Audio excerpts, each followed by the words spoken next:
Hello everyone, आप देख रहे हैं लॉयर्स की दुनिया।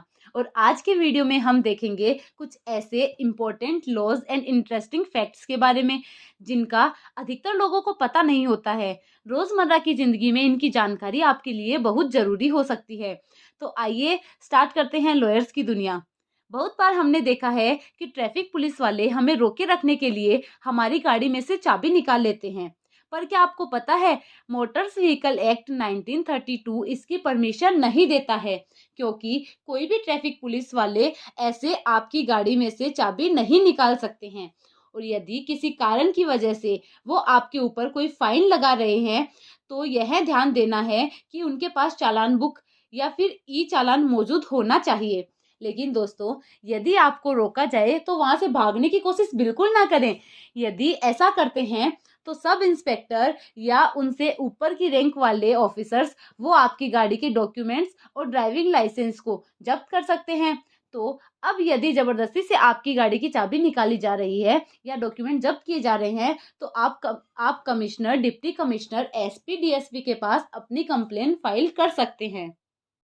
तो क्या आपको पता है, union ministry of road transport and highways ने एक नोटिफिकेशन निकाली थी कि 31 मार्च 2026 तक अगर आप किसी एक्सीडेंट विक्टिम को 1 घंटे के अंदर अंदर हॉस्पिटल पहुंचाते हो तो आपको 5,000 रुपए का कैश रिवॉर्ड दिया जाएगा, प्लस आपको गुड समैरिटन का कहा जाएगा, क्योंकि आपने एक्सीडेंट विक्टिम की 1 घंटा जो उसका गोल्डन पीरियड है उसमें मदद की। ये जो गुड समैरिटन का कॉन्सेप्ट है, इसे मोटर व्हीकल अमेंडमेंट एक्ट 2019 के सेक्शन 134A के अंदर लाया गया था। ये जो गुड समैरिटन होते हैं, इन्हें यूनियन मिनिस्ट्री की तरफ से कैश प्राइज मिलेगा, प्लस एक सर्टिफिकेट भी दिया जाएगा। और 1 साल भर में जितने भी गुड समैरिटन होंगे उनमें से 10 को चुना जाएगा 1 लाख के एडिशनल कैश प्राइज के लिए। तो अब जो नेक्स्ट फैक्ट आपको बताने वाली हूँ उसके बारे में तो बहुत लोगों को पता होगा, पर उसके अगेंस्ट आप क्या एक्शन ले सकते हैं उसके बारे में पता नहीं होता है। तो जनरली सबको पता होता है कि हम किसी भी दुकान से सामान लेते हैं तो जो एमआरपी लिखा होता है उससे ऊपर आपको पे नहीं करना होता है। पर जैसे कोल्ड ड्रिंक खरीदने जाते हैं तो कूलिंग चार्जेस के नाम पर एमआरपी से ज़्यादा चार्ज किया जाता है, तो ये लीगली अलाउड नहीं है। पता है मुझे, आपको ये पता होगा, पर आप कर क्या सकते हैं। इसी पर मुझे एक केस याद आया कि एक व्यक्ति ने चिप्स का पैकेट खरीदा जिसका नेट वेट जो लिखा हुआ था उससे कोई 3 या 4 ग्राम कम था। इसके अगेंस्ट उसने कंज्यूमर फॉर्म के अंदर केस फाइल किया, जिसके लिए उसको 1 लाख का कंपनसेशन मिला और कंपनी पर फाइन भी लगाया गया। तो अगर कोई भी दुकानदार आपको एमआरपी से ऊपर चार्ज करता है और यदि पैकेट पर जो डिटेल लिखी गई है उससे अलग है, तो आप मैन्युफैक्चरर के खिलाफ भी कंप्लेन कर सकते हैं। आप कहाँ कर सकते हैं कंप्लेन? consumerhelpline.government.in के अंदर कंप्लेन कर सकते हैं। एक और चीज, यदि आप सामान खरीदने गए और वहां पर दुकानदार कहता है कैरी बैग चाहिए, आप कहते हैं हाँ चाहिए, वो कहता है इसका तो एक्स्ट्रा चार्ज लगेगा, तो आपको ध्यान देना है कि क्या उस बैग के ऊपर उस ब्रांड का नाम, उस कंपनी का नाम लिखा है या नहीं। यदि लिखा हुआ है तो वह खुद की कंपनी का एडवर्टाइजमेंट खुद कर रहा है, तो आपको चार्ज करना क्या जरूरी है। उस ब्रांड का नाम लिखा हुआ है तो वो आपको इसका चार्ज नहीं कर सकते।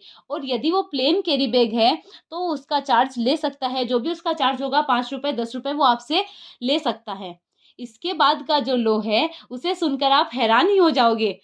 सुनिए, अगर कोई आपकी गाड़ी के टायर की हवा निकाल देता है या जानबूझकर उसे पंक्चर कर देता है, तो इसके अगेंस्ट भी आप एक पुलिस कंप्लेन फाइल कर सकते हैं आईपीसी के सेक्शन 425 और 426 के अंदर। तो इसके लिए उस इंसान को 3 महीने की जेल भी हो सकती है। तो दोस्तों, फिर यदि आप रेस्टोरेंट में जाते हो, वहां पर आपको खाने के अंदर कोई अनवांटेड चीज मिलती है या कुछ ऐसी चीज जिसे आप कंज्यूम नहीं कर सकते या फिर जिसे आप कंज्यूम कर लेते हैं तो उससे आपको नुकसान पहुंच सकता है। अगर ऐसा कोई सामान मिलता है आपके खाने में, तो आप FSSAI एक्ट के सेक्शन 54 के अंदर कंप्लेन कर सकते हैं उस रेस्टोरेंट के खिलाफ। उससे आप 1 लाख तक का कंपनसेशन भी ले सकते हैं। यदि कोई महिला डोमेस्टिक वोलिएंट का शिकार है और यदि वो महिला किसी भी रीजन से पुलिस स्टेशन नहीं जा सकती तो वो इंटरनेट के थ्रू घर से ही कंप्लेन फाइल कर सकती है, जिसके लिए उसे ईमेल आईडी पर एक मेल भेजना होगा, जो ईमेल आईडी है।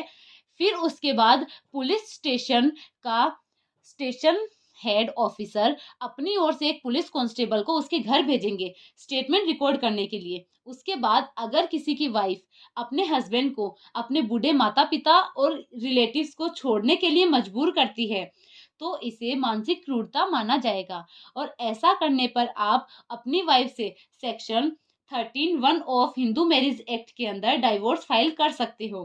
तो ये था आज का वीडियो, जिसमें हमने कुछ इंपॉर्टेंट फैक्ट्स और इंटरेस्टिंग लॉज के बारे में जाना।